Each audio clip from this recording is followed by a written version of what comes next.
孫子曰：兵者，國之大事，死生之地，存亡之道，不可不察也。故經之以五事，孝之以繼，以索其情。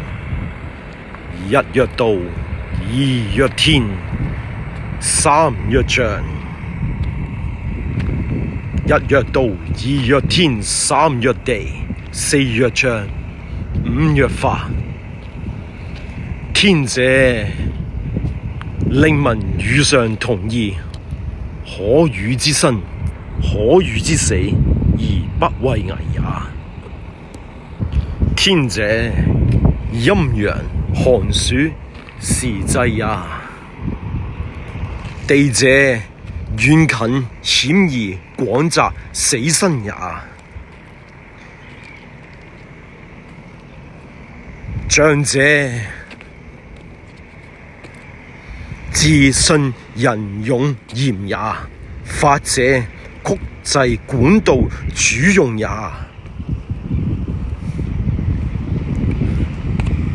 凡此五者，象莫不聞。知之者勝，不知者不勝。故孝之以繼，以索其情。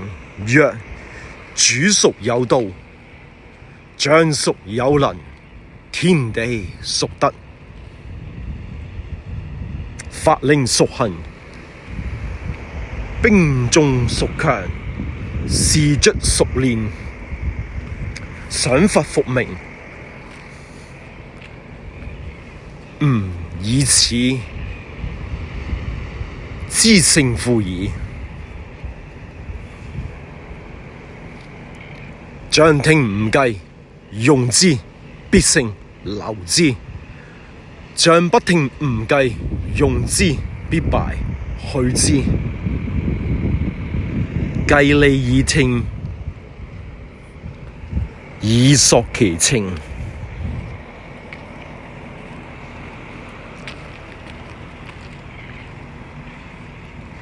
計利以聽，義在於外。勢者，因利而制權也。兵者，詭道也。故能而示之不能，用而示之不用，遠而示之近，近而示之遠。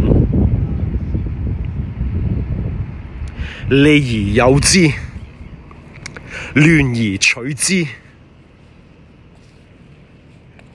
實而備之，強而備之，卑而驕之，跌而勞之，親而疏之。攻其無備，出其不意。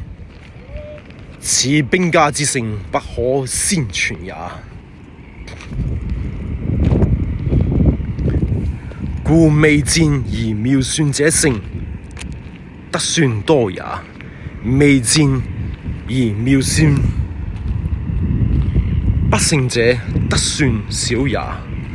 多算勝，少算不勝，而放於無算乎？吾以此觀之，勝負見矣。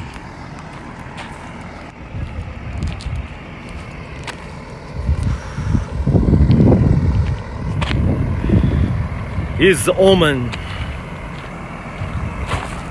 Somebody in this world, in this era, has to conquer the earth and reshape the earth for the coming planetary shift of AI era.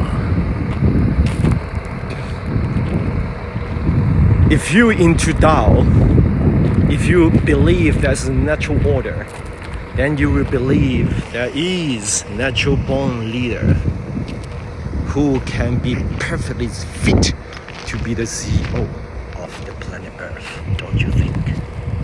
Who am I? And who are you?